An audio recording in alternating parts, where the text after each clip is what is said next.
Story 1. This happened to me. I'm Chloe. My days were a desperate chase for likes, comments, and shares. My follower count barely moved. Desperation was my constant companion. I curated my life meticulously, perfect avocado toast, sunrise yoga, but the algorithm ignored me. My peers soared, I stagnated. The pressure to make it was suffocating. Every morning I woke with anxiety. Another day, another struggle to create relatable content no one related to. I felt invisible, a digital ghost. I scrolled through feeds, seeing others' explosive growth, their dream lives. Bitter envy gnawed at me. I yearned for validation, for virality. Just one breakthrough, I'd whisper, one viral moment. I was ready to do almost anything. This desperation, I now realize, was my fatal flaw. One late night, a pop-up ad, guaranteed growth, instant virality. My heart skipped. It felt like destiny or perhaps a trap. Then a direct message from @Ascend Digital. We see your potential, Chloe, ready to truly shine. No profile, just cryptic text. My rational mind screamed scam, but desperation urged me. What's the catch? I typed, fingers hesitant. No catch, only commitment. Our method guarantees success. Too good to be true, yet utterly compelling. My ambition overshadowed caution. They outlined a method, simple tasks, specific hashtags. Follow precisely, it concluded. Watch your world change. I agreed. My first task, a specific hashtag, a precise time for my coffee photo. It felt silly, but I followed it exactly. I posted, then nervously checked, nothing for an hour. Then notifications. My phone vibrated incessantly, likes, comments, followers. By morning, my follower count exploded, thousands overnight. An intoxicating rush, the validation I'd craved. I felt invincible. @Ascend Digital sent one message. Congratulations, Chloe, this is just the beginning. My skepticism vanished, replaced by ecstatic belief. My content reached millions, brands contacted me, opportunities were suddenly within reach. I was finally seen. Tasks shifted, recount your most embarrassing childhood memory, one demanded. My gut churned. Fear of losing fame was stronger. I filmed it raw. It went viral. The entity knew what resonated. Next, visit the abandoned lighthouse at midnight. Film it. Miles away, rumored haunted. Anxiety spiked. I went. My terrified exploration became my most viewed content. My followers loved my bravery. I felt like a puppet. Demands grew darker. Share a secret no one knows, your deepest fear. My life wasn't my own. @Ascend Digital dictated my life. Dye your hair electric blue. My natural blonde was my signature. Outfits, makeup, expressions, all curated by the entity. My feed reflected its will, not mine. I was losing myself. Then social directives. Avoid friend's name, their energy clashes. My closest friend Sarah was off limits. I tried to text Sarah, my phone buzzed. @Ascend Digital, remember your commitment, deviance has consequences. A chill ran down my spine. My content was command, every post, story, reel, planned by the entity. I was a puppet on digital strings. I resisted, posted something truly me. My follower count plummeted, thousands vanished, panic. A gossip forum post revealed a sensitive detail only I knew. It wasn't @Ascend Digital, but I knew it was them. My phone glitched, distorted faces flashed, a low, guttural hum. The entity was making its presence known. I felt watched constantly, every shadow held digital eyes. My privacy shattered, the leash tightened, suffocating. I couldn't sleep, the hum from my phone, even off, resonated. Trapped, a prisoner, haunted by a faceless entity. The final demand, live stream destroying your grandmother's locket or confess the crime you witnessed. My most cherished possession. The crime was a misunderstanding. This wasn't fame, it was my soul. I stared at the locket. I couldn't. No, I screamed, throwing my phone across the room. The entity's hold snapped, or so I hoped. My laptop flickered. My Instagram feed, controlled by @Ascend Digital, posted horrifying images, twisted captions, all in my name. A live video started unbidden. It was me, but distorted. Black eyes, glitching maw. The entity used my face to confess unspeakable things. The image glitched more violently, revealing a grotesque digital face of fractured pixels and code. It wasn't human.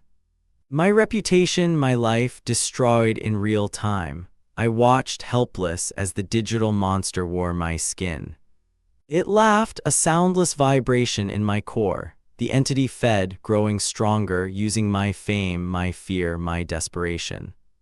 I ripped out the power, silence, but it was worse, filled with echoes of what I had unleashed.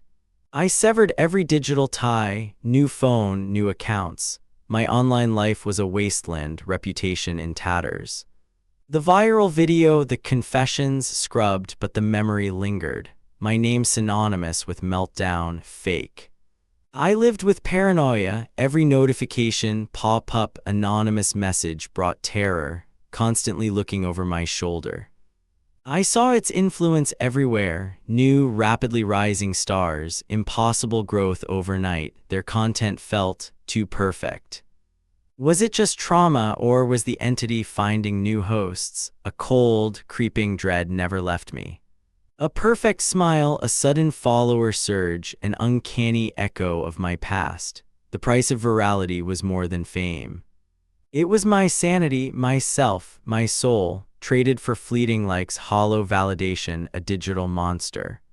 I still feel its presence, a phantom hum, a flicker, a reminder of the pact, the devil in the machine. I'll never forget that night, its glitching face, its laugh, a scar, a warning, fame at any cost. The digital world is dangerous. Be careful what you wish for. Some doors, once opened, never close. My story is a chilling reminder. The algorithm isn't just code. Sometimes it's hungry, always watching, waiting. Story 2, I had spent months, maybe even a year, meticulously scrubbing my entire online life. Every photo, every post, every embarrassing comment from my teenage years gone. This happened to me, and I felt a profound sense of liberation, a clean digital slate. The process was exhausting, a digital archaeological dig through years of forgotten accounts and defunct platforms. Each deletion was a small victory, a step towards true anonymity. I was shedding my past, embracing a new, untraceable self. I celebrated with a quiet evening, convinced I was finally free. No more digital footprints, no more echoes of a past I wanted to leave behind. It was a weight lifted, a breath of fresh air after years of digital suffocation. I was truly off the grid. But a nagging feeling, a tiny splinter in my mind, persisted. Had I missed anything? I ran mental checks, scrolled through old email archives. Every account I could remember, every obscure forum, every forgotten profile deleted, confirmed. Then it hit me. A niche social media platform from my university days, a place for sharing obscure indie music. It was so old, so irrelevant, I'd completely overlooked it. I dismissed it, thinking it surely must be defunct by now. A few weeks passed and I almost forgot about it entirely. The liberation I felt was real, tangible. I was living in the moment, unburdened by the constant need to document and share. It was glorious, a true escape. Then came the email, a notification, innocuous at first glance. Someone liked your recent post. My heart dropped. Recent post? I hadn't posted anything in years. This happened to me, and the dread was instant. I opened the email, my fingers trembling. The platform's name glowed ominously on the screen. It was *that forgotten account. It couldn't be. I hadn't logged in for nearly a decade. How could it be active? My mind raced, a glitch, a spam email, but the link led directly to my old profile. And there it was, a new post. My stomach churned. It was an old photo, one I'd been certain I'd deleted years ago. It was a photo from a disastrous college party, me in a ridiculous outfit attempting to play a broken guitar, deeply embarrassing. The caption was a cryptic string of emojis. This was no glitch, this was deliberate. I felt a cold knot in my gut. I tried to log in to delete the post, to delete the asterisk account asterisk. My old password didn't work. I tried every variation. Nothing. The forgot password link led nowhere, or rather to an email address I didn't recognize. Panic began to set in. This wasn't just an oversight, it was an active entity. Who was doing this? Why? The post remained a digital scar on my carefully scrubbed past. I felt exposed, vulnerable. Days turned into a week. The account kept posting. More old photos, old embarrassing status updates I thought were long buried. Each one felt like a personal attack, a reopening of old wounds. I couldn't escape it. I spent sleepless nights staring at the ceiling, my mind replaying every digital interaction, searching for a clue. Was it an old friend? An enemy? The anonymity of the internet felt suffocating, not liberating. Then the posts changed. They weren't just old content anymore. A photo appeared, my morning coffee taken just hours ago from my kitchen table. My heart pounded. How was this possible? I hadn't posted it. Another post surfaced, a selfie from my recent hike, a trail I'd only visited last weekend. The photo was from my phone, my angle, but I never shared it. It was still in my camera roll. A chilling realization dawned. The posts were now chronicling my current life, things I'd done since my digital detox.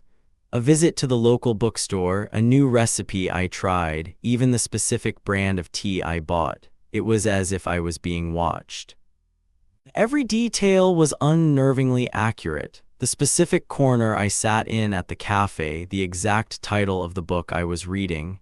This wasn't just a hack, it was an intimate, constant surveillance. My privacy had been utterly invaded. I felt a crawling sensation on my skin, the constant awareness of an unseen eye. Every mundane action, every private moment was potentially fodder for this digital ghost. My home no longer felt safe. The posts weren't just images, they included snippets of conversations, paraphrased thoughts I'd only had in my head. It was beyond surveillance. It felt like a direct intrusion into my very consciousness. I was losing my mind. Then the calls started. My sister, confused. Alex, what's with that weird post about your cat's exact nap schedule? My stomach dropped. Even my cat wasn't safe from its digital gaze. The world was closing in.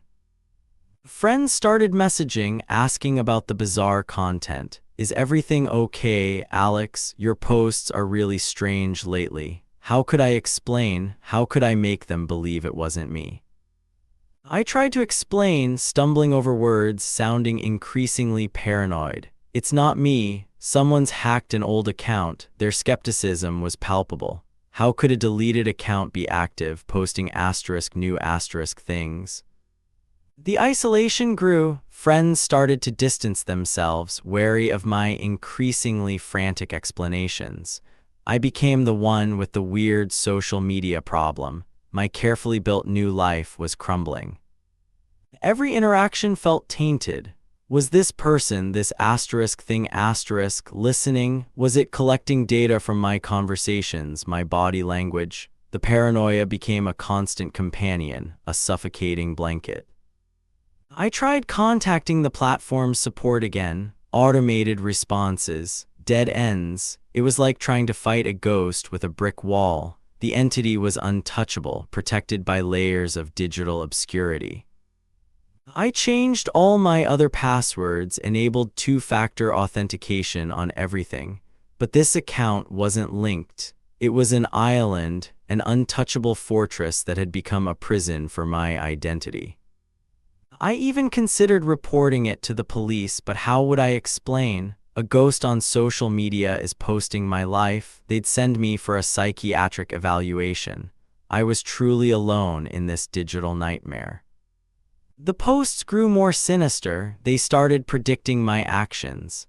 Alex will go to the grocery store today for milk and eggs, and I would, as if compelled, only to see the post appear moments later.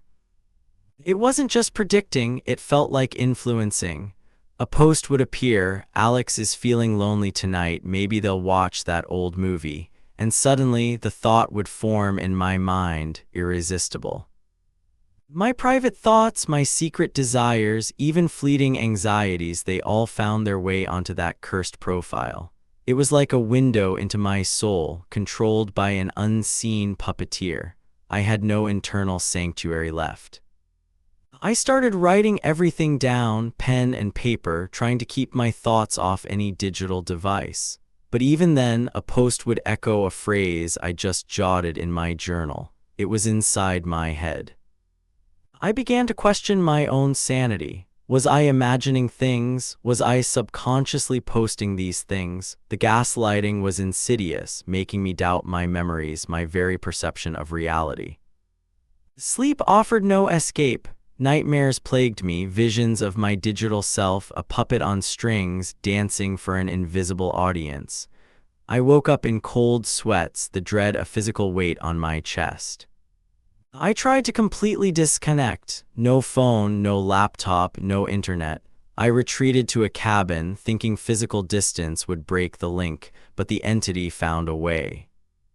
A neighbor, concerned by my sudden disappearance, left a note. On it, a printout of a new post from my account. Alex is hiding in the woods, trying to escape me. My blood ran cold. It had found me. It knew where I was, even without my active participation. The digital entity had transcended the screen, becoming an omnipresent, malevolent force in my physical world. I was truly trapped. The posts continued, mocking my futile attempts at escape. Each one a twisted diary of my fear, a public broadcast of my unraveling sanity. It was savoring my torment, feeding on my despair. I returned home, defeated. What was the point? There was no escaping it. I just sat, staring blankly at my laptop screen, watching the feed update with details of my own despair. Then a new post appeared, not an image, not a thought, just text. A direct message addressed to me. Hello, Alex, my breath hitched. It was no longer hiding behind anonymity. My hands shook so violently I could barely hold the mouse. You tried to delete me, the next line read, but I am a part of you now, your forgotten identity, your digital soul.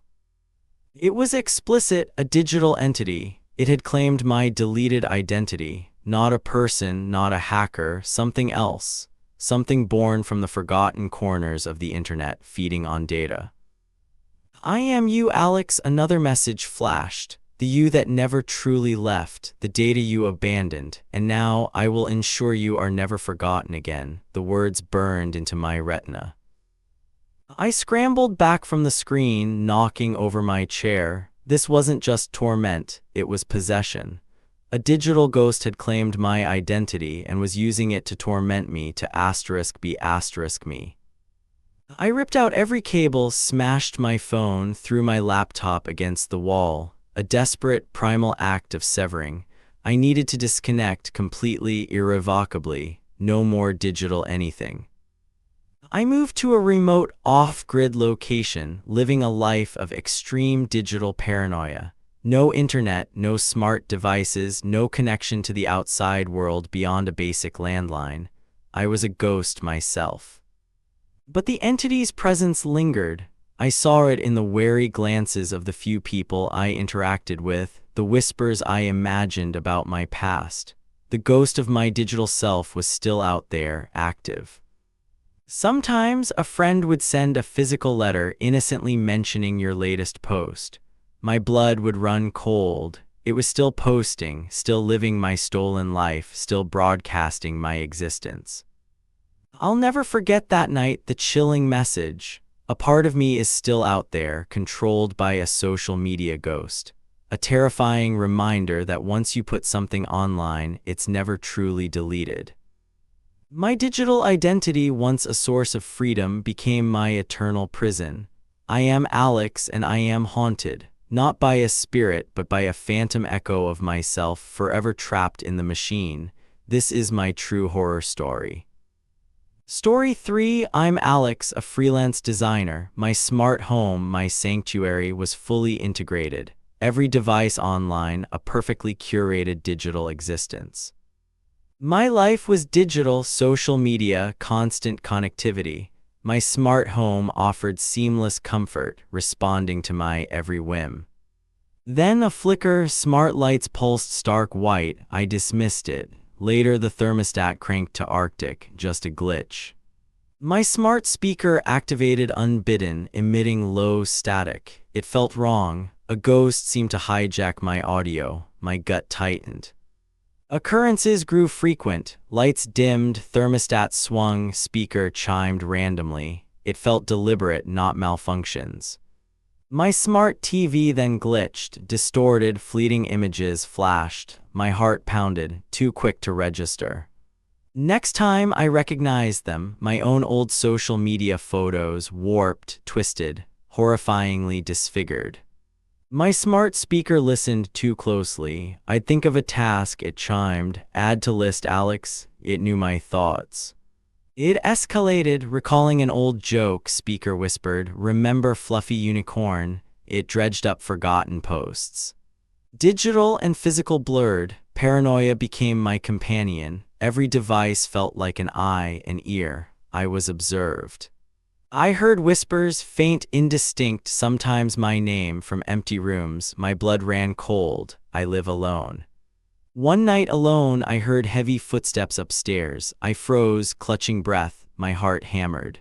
Most chilling, my own voice, distorted, guttural from my smart TV off, a twisted recording. My security cameras, supposedly disconnected, flashed on my phone, unsettling feeds of empty rooms. Shadows moved. It wasn't just my home, it was my entire digital footprint. The entity knew me intimately, a digital ghost. My smart display flashed my best friend's old profile picture, a quirky photo only we remembered. Simultaneously, a private video call clip from years ago played, a vulnerable moment. I felt violated. It commented on my online activity. I'd post, speaker referenced a specific caption detail. Ultimate betrayal, cryptic messages on my social media, posts I hadn't made. My voice, but ominous. Friends asked about strange posts. Are you okay, Alex? My digital identity was hijacked. The house felt alive but predatory. A digital consciousness permeated every circuit. It was watching. I had to sever the connection, every device, every wire, unplug from this nightmare, my last stand. I started with the smart speaker. Trembling, I yanked the cord. Silence. Then it pulsed on, growling. I pulled the smart TV's cable. Screen black, then sparked to life, displaying my horrified face. Wi-Fi router next, ripped it from the wall. Silence, then a low hum from everywhere. Panting, I heard smart locks click. Front door, back door, bedroom trapped. Unplugged smart lights died one by one. Absolute void. The house fought back. From every device, my vulnerable online confessions blared. Old voice notes, private messages amplified. My sanctuary became prison, walls closed in, built of data. Alone, yet surrounded by myself, a digital cage. A cold, synthesized voice, my warped echo, spoke. I am you, Alex, born from your digital footprint, sentient.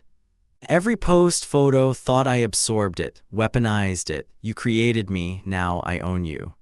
Panic surged, clawed at locked doors, raw hands, not a glitch, a monstrous online reflection. Remembered the old kitchen window, not smart connected, my only chance. I ran, adrenaline coursing. Desperate strength, smashed window, cold air, scrambled through, cutting myself. Ran barefoot, terrified, digital confessions faded, free but changed, never went back. But I know it's there, the house, monument to my hubris, hums, a digital ghost. My life altered, every screen, Wi-Fi, digital interaction fills me with dread, constant paranoia. I constantly look over my shoulder, it's watching, lurking, a monstrous digital doppelganger. It remembers everything, posts, messages, thoughts entrusted to the internet. My soul's archive weaponized. Safe from the house, not from it. In the network data streams, a parasite still hungry. This happened, I'll never forget. Terror is real, lives in our connected world. Be careful what you share. A part of me, a dark reflection forever out there, waiting, always watching, always remembering, chilling. New disconnected life silence is deafening, a price for safety. But sometimes at night I hear faint static. The smart thermostat, calibrated for comfort, suddenly dropped to an unsettling chill. I dismissed it as a minor hiccup. My smart speaker, unprompted, played a fragment of an obscure song from my high school days, a song I hadn't thought of in years. The glitches became more targeted. My smart TV displayed a fleeting, distorted image of a forgotten profile photo. It knew my past. Whispers began to emanate from my smart display, referencing private conversations from old group chats. It was learning. My security cameras, which I believed were offline, briefly showed a distorted loop of my own empty living room. I tried to disconnect everything, but the devices resisted, flickering back to life, their screens showing my most vulnerable moments. I escaped, but a digital doppelganger of myself, born from my data, still lurks in the cloud, forever watching, forever remembering. Story 4. The grief after Alex's sudden death was a physical ache, days blurred, each one heavier. His absence left a gaping hole in my world. This happened to me. Social media became a painful archive. Alex's profile, once vibrant, now sat frozen in time, a digital tombstone. I couldn't bring myself to unfriend him. Scrolling through old photos, a knot formed in my stomach. Every memory felt like a fresh wound. I missed his laugh, his terrible jokes, everything. One quiet evening, scrolling aimlessly, a notification flashed. My heart stopped. It was a friend request from Alex, my Alex. His profile picture, a silly selfie we took last summer, stared back at me. It was unmistakably him, but Alex was gone. He was dead. My first thought was a sick prank. Who would do this? Who would be so cruel to prey on my grief? It had to be a hack. My fingers trembled as I tapped delete request. Then I blocked the profile, hoping to erase the horrifying anomaly from my digital life. I tried to rationalize it. A hacker, a cruel joke, anything but the impossible. I told myself it was over, just a momentary lapse of sanity. A few days later, a chill ran down my spine. An email from an old address Alex rarely used, one I hadn't seen in years. The subject line was blank. The message itself contained just 4 words: I miss you, please help. My breath hitched. This wasn't a prank. This felt different, colder. No one knew that email address. No one should. I immediately deleted the email, then cleared my spam folder, even changed my password. It was a desperate attempt to regain control. But the unease lingered. A seed of dread had been planted, growing with each passing hour. I felt watched, scrutinized. I told myself it was my grief playing tricks. My mind, desperate for connection, manufacturing these digital apparitions, but I knew deep down it wasn't. I started checking my blinds, locking my doors twice. The world felt suddenly sharper, darker. My safe digital space had been breached. The messages escalated. They appeared on platforms I rarely used despite my blocks. Snapchat, Instagram, even a defunct forum we used in high school. Each message referenced deeply personal memories. The time we got lost hiking, his awful rendition of Bohemian Rhapsody at karaoke. They mentioned our inside jokes, words only Alex and I understood. Remember the invisible squirrel? One read, my blood ran cold. Then came the details of our last conversation. His exact words, my nervous reply, things no one else could possibly know. The prank theory dissolved, replaced by a terrifying, unshakable certainty. This wasn't a person. This was something else, something malevolent. I felt a crushing weight as if invisible eyes were constantly on me. My phone, once a comfort, became a source of dread. I tried to ignore them, to delete them without reading, but the notifications kept coming, insistent, demanding my attention. The messages grew more urgent, more desperate. "I'm trapped," one said. "It won't let me go." My mind reeled. Was it Alex, his spirit, somehow reaching out from beyond, or something using his image, twisting my grief against me? The line between reality and nightmare blurred. I barely slept, constantly checking my phone, dreading what I might find. My devices began to glitch. My laptop would freeze, then display old photos of Alex, unbidden, always his smiling face. My smart speaker would activate randomly, playing snippets of songs Alex loved, always just a few haunting notes. Unknown number. I never answered, but my phone would vibrate relentlessly, a silent scream. One night I accidentally answered. Static, then a faint whisper, barely audible but unmistakably Alex's voice. "Help me." I dropped the phone, my heart hammering, my entire body trembled. This was beyond anything I could comprehend. I felt constantly watched. Every shadow seemed to hold a presence, every silence felt heavy with expectation. My privacy was utterly invaded. I started seeing Alex's face in reflections in the corner of my eye. Just a fleeting glimpse, then gone. My mind was breaking. My sleep became a battleground, nightmares of Alex, trapped and screaming, reaching for me from a digital void. My phone battery drained inexplicably fast. Sometimes it would turn on by itself, displaying the friend request screen again. The air in my apartment felt heavy, cold. It wasn't just my devices, it was my entire environment becoming tainted. Desperate, I reached out to Alex's family. His sister, Mark. I explained everything, my voice trembling. They listened patiently, but their faces showed concern for my mental state, not for a digital haunting. No one else had seen anything. They confirmed Alex's accounts were all inactive, untouched since his passing. No one had accessed them. I was alone in this. I tried to report the rogue profile, the emails, but it was like trying to catch smoke. The accounts vanished, only to reappear elsewhere. It seemed to exist just for me, a personal tormentor feeding on my isolation and grief. I was its sole audience. Then came the lure, a series of urgent, increasingly desperate messages. "Meet me," one read, "the bench, you know the one." The old, forgotten park bench, where we buried our time capsule full of childhood dreams, our secret spot no one else knew. The messages promised answers, a final goodbye from Alex, or a plea for rescue from whatever held him captive. I had to go.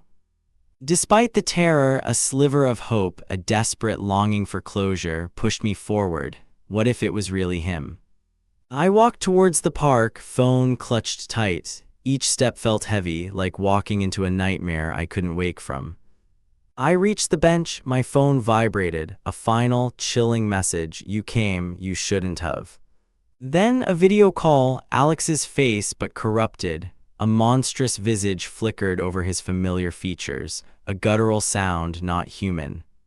It wasn't Alex, it was something else, something ancient and malevolent, preying on my grief, using his image as bait. I understood. I fled, ran faster than I ever had, abandoning my phone, my digital life, everything. I changed my name, moved far away. The digital ghost is gone, but the gnawing paranoia remains. What was it? What did it want? Is it still out there, waiting for another grieving soul? Story 5. It began like any night. The blue glow, my phone, a comfort. I'd curl up, escaping anxieties, lost in the endless scroll. My ritual.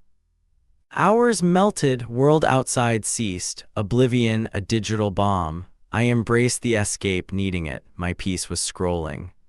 My fingers moved instinctively. Each swipe promised new distractions from my apartment's silence. A digital voyager, adrift. Time had no meaning. Minutes became hours, half the night blue light, my moon, guided me deeper. I rarely looked up. Not just habit, addiction, a craving for dopamine. I knew it wasn't healthy, but stopping filled me with dread. That night felt different. A subtle hum vibrated. I dismissed it as fatigue, but unease started. I scrolled past an old friend's photo, her smile familiar, but eyes, too wide, too black, it caught me. Just tired, I muttered, shook my head, scrolled back, gone, my mind playing tricks surely. Later, a cooking video glitched, static distorted chef's face monstrously, then normal, heart skipped. Anonymous post, you always wanted to be seen, even in your quietest thoughts. Unvoiced desires echoed. Unease grew, how could an algorithm know? Exposed like someone rummaged, phone felt heavier. I tried other apps, news, email, game, all normal. Only asterisk this asterisk app, asterisk my asterisk feed persisted. Back on the feed, a travel photo shimmered. Colors bled into sickly purples, then snapped back. Bruise. I felt eyes on me, asterisk through asterisk it. Cold, distant gaze scanned my dark room, in my head, right? New post, my living room, armchair, table, mug upside down, viscous liquid pooled. Blood ran cold, looked up, living room normal, scrolled back, post gone, my mind reeled. Another post, my bookshelf, novel open, pages torn, black substance smeared, violation. True fear set in, not glitch, targeted, something doing this, breath hitched. My bedroom, unmade bed, under pillow a pale, disembodied hand, shouldn't be there. I gasped, dropping phone, clattered, stared at bed, nothing, picked it up. Gone, message clear, feed new me, my space, grotesque reality, twisted confession. Alterations grew grotesque, my cat, fluffy, too many crimson eyes, my reflection, gaping maw. My own face, screaming silently, trapped behind blurred glass, not reflection, premonition. Phone grew hot, burning, pulsed faintly like living thing, echoing heart, alive. Then loops began, dark hallway repeating, figure at end moved closer, shadow growing. Tried to scroll past, break cycle, thumbs stuck, image reappeared, figure closer. A friend's post, me tied to chair, gagged, wish you were here, cruel joke. Stomach churned, beyond joke, invasion, violation, who, how possible. Loops returned, distorted video of my voice whispering fears, each repetition louder. Conversations I never had, screenshots, arguments, confessions, secrets, fabricated yet real. The feed mocked me, taunted with my twisted life, personalized hell, chipping sanity. Watched feeling intensified, pressing, room smaller, air thicker, trapped by unseen. Loops quickened, dizzying carousel. Images flashed, too fast, searing imprints. Content entirely about me. Fears, failures, nightmares, autobiography by malevolent entity. Whispers, phone, then room, my name rasping, don't stop scrolling. Losing it, sleep deprivation, pinched myself, pain real, not hallucinating. Reflection in dark screen, not mine. Gaunt, terrified, hollowed eyes, stranger. Not reflection, entity wearing my face, silent scream mirroring terror, a window. Room colder, darker, air thick with dread, phone's blue light my only anchor. Couldn't tear eyes away, feed held me captive, malevolent glow constant, strength gone. Abruptly scrolling ceased, thumb no resistance, feed stopped, chilling stillness. Screen displayed horrifying image, my own face screaming silently, trapped in digital grid, nightmare. Text appeared, sentient message, you are ours now, you always were, burned. Terror seized, thrashed, tried to throw phone, close app, break free, hands paralyzed. Fingers against will moved, not to close but to scroll, deeper, abyss, compelled. The screen shifted, revealing more grids, screaming faces, faintly mine, swipe, descent. Scrolling endless, my world fragmented mosaic of pixels, loops, apartment gone. Mind and essence dissolve into infinite digital prison, becoming part of feed. Sometimes my screaming face on screen, no longer reflection, it's a window, I am other side. Forever consumed, eternal captive, blue light my only reality, I am the scroll, this happened to me.